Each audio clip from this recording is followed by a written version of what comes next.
Assalamualaikum dan salam Sarawak Maju Makmur. Bersama saya Hafizah Munirah Mahrab.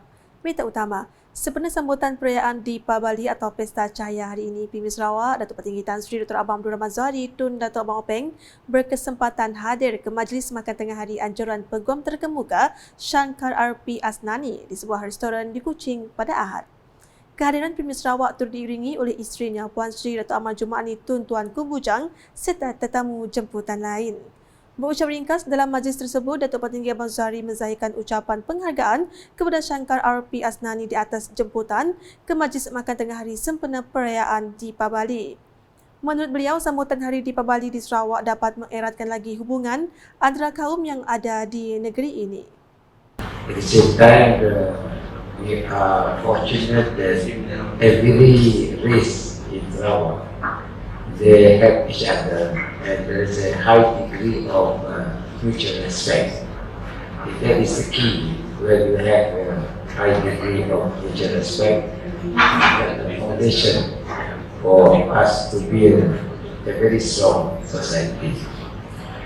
Datuk Petinggi Abang Zahari kemudian mengucapkan selamat Hari Deepavali kepada seluruh rakyat Sarawak beragama Hindu yang menyambut perayaan itu. Hari sama, dua timbalan Pemimpin Sarawak iaitu Datuk Amar Daga Sugah Ambas serta isteri Datin Amar Doreen Mayang dan Datuk Amar Profesor Dr. Razim Kuyan serta isteri Datin Amar Eun Ong Seong Ian, Menteri Pembangunan Wanita, Kanak-kanak dan Kesejahteraan Komuniti Sarawak Datuk Seri Fatimah Abdullah dan tetamu jemputan lain. Berita seterusnya, pengamal perubatan di negeri ini diseru untuk menyertai persidangan antarabangsa atau seminar berkaitan sektor berkenaan agar tidak ketinggalan dari segi perkembangan teknologi perubatan terkini. Speaker Dewan Undangan Negeri Dun Sarawak, Tan Sri Datuk Amar Muhammad Asfiawan Nasar berkata, dengan menyertai persidangan atau seminar perubatan, ia dapat membantu hubungan mereka di antara organisasi perubatan dari negara-negara lain. Supaya hadir dalam international conference, hadir dalam medical seminar untuk updating your medical knowledge. Sebab in Islam, tiap-tiap penyakit ada obatnya. Every disease has a cure. So your connectivity with other medical organization, with online, compute med, and all this akan menaik taraf your medical services to the clients. Beliau berkata demikian ketika ditemui media selepas merasmikan klinik kita di Metro City Kuching pada Ahad. Tan Sri Muhammad Asfiah menambah, perkembangan teknologi dalam aspek perubatan di negeri ini penting kerana berpotensi untuk meningkatkan lagi pelancongan perubatan di negeri ini.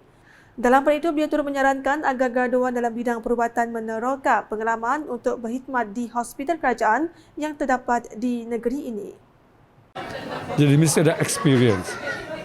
Experience yang bagus ialah di General Hospital. Sebab di sana volume of patients tu banyak dan urgent cases.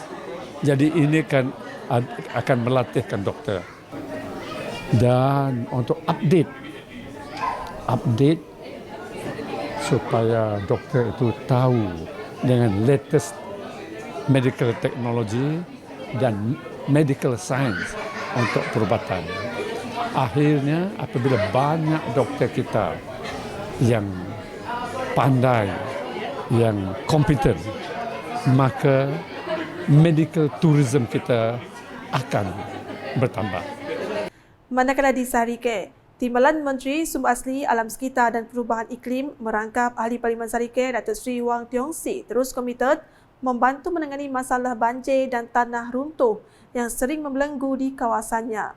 Ia menerusi peruntukan sebanyak RM1,511,838 yang diperolehi beliau melalui Jabatan Perairan dan Saliran Bahagian Sarike untuk melaksanakan 11 projek di sekitar Sarike. Skop projek tersebut mencakupi pembersihan, menggorek dan membina sungai, parit dan dinding gabion bagi memastikan saliran air lancar sekaligus menyelesaikan masalah banjir dan tanah runtuh. Antaranya adalah Sungai Selidap, Rumah Sumpun, Rumah Jugah, Rumah Lingga, Rumah Ugil, Rumah Sabah, Jalan Kuang Ming, Jalan Bulat Lama dan Jalan Liming Bulat, Rumah Mawas, Rumah Gundak, Rumah Anong dan Rumah Angelesa. Di Debak pula, jalinan kerjasama antara Ketua Masyarakat dan Ketua Kaum KMKK sebagai rakan strategik sekolah merupakan langkah proaktif Jabatan Pendidikan Negeri Sarawak bagi mengatasi rekod ketidakhadiran murid di bahagian Betong. Timbalan Menteri Pembangunan Kesejahteraan Komuniti Sarawak merangkap Adun Saribas, Datuk Muhammad Razi Sitam berkata, menyifatkan kerjasama di antara KMKK dan pihak sekolah adalah satu usaha yang harus disambut baik dalam usaha mengatasi prestasi ketidakhadiran murid di sekolah. Beliau berkata demikian semasa menghadiri majlis penutupan program LAN Ngabas dan sesi randau bersama KMKK daerah Saribas di Dewan Perpaduan Debak pada Jumaat. Dalam sesi randau tersebut, barisan KMKK juga turut menyuarakan pendapat mereka agar kemudahan belajar asrama diwajibkan khusus kepada pelajar yang bakal menjalani peperiksaan SPM dan STPM. Selain mempengaruhi prestasi kehadiran, ketetapan ini akan menjadi para pelajar lebih fokus terhadap pelajaran mereka serta membantu para pelajar yang kurang berkemampuan untuk hadir ke sekolah terutama yang tidak mempunyai sebarang pengangkutan. Seterusnya di Roban. Selepas 8 tahun tidak diadakan, Pesta Roban kembali dianjurkan dengan menampilkan pelbagai acara menarik bermula dari 3 hingga 12 November ini. Edisi kali ini dianjurkan menerusi kerjasama 3 kawasan Dewan Undangan Negeri Adun iaitu Kelakar, Kerian dan Kabung memandangkan kawasan Roban terletak di persilangan 3 kawasan Adun tersebut. Perasmian Pesta Roban bertemakan segulai sejalai itu telah disempurnakan oleh Timbalan Menteri Belia, Sukan dan Pembangunan Usahawan Sarawak, Datuk Dr. Ripi Lamat bertempat di Pasar Roban pada Sabtu. Dalam ucapannya, beliau menyifatkan penganjuran Pesta Roban dapat memberi impak ekonomi kepada penduduk setempat. Katanya, pesta ini juga melambangkan perpaduan kaum yang telah lama wujud dan ia perlu diwarisi generasi akan datang. Sekian edisi malam bersama saya Hafizah Munirah. Berita berlanjut boleh didapati semua platform media sosial UKAS termasuk Portal UKAS Sarawak, The Job With dan UKAS Channel di YouTube. Sebelum mengakhiri berita UKAS, kami tinggalkan anda dengan sorotan Majlis Makan Tengah Hari sebenarnya Pambali yang dihadiri oleh Premier Sarawak serta isteri di Kuching pada Ahad. #Saluran Informasi Rakyat. Salam UKAS.